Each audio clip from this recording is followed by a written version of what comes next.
மேஷராசி நேயர்களே, அஸ்வினி நட்சத்திரம் 4 பாதங்களும், பரணி நட்சத்திரத்துல 4 பாதங்களும், கிருத்திகை நட்சத்திரத்துல முதல் பாதத்தை கொண்ட உங்களுக்கு இன்றைய தினத்துல பெண்களுக்கு படிப்புல நல்ல முன்னேற்றம் காணக்கூடிய நாள்.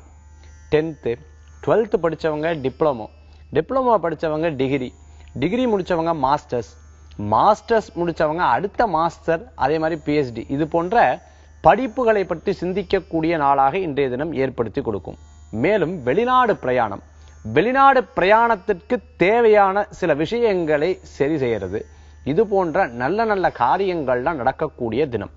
இன்றைய தினத்துல அஷ்டம சனி இருந்தாலும் அந்த கஷ்டத்தை எல்லாம் பாராமல் மிக தெளிவாக அடுத்தடுத்த விஷயங்களை எடுத்து செய்வீங்க. வீட்டில் வரக்கூடிய சொந்த பந்தங்களை சரியாக உபசரிப்பீங்க. பெற்றோர்கள் குழந்தைகளுடைய நலனை கருதி அவர்களுடைய எதிர்கால வாழ்க்கையை பற்றி சிந்திக்கக்கூடிய விசேஷகரமான தினம் இன்றைய தினம். இன்றைய தினத்துல உங்களுக்கு அதிர்ஷ்டம் தரக்கூடிய எண் 3, நிறம் மஞ்சள். வழிபாட்டுக்குண்டான தெய்வம் சிவ வழிபாடு, உன்னதமான வழிபாடு.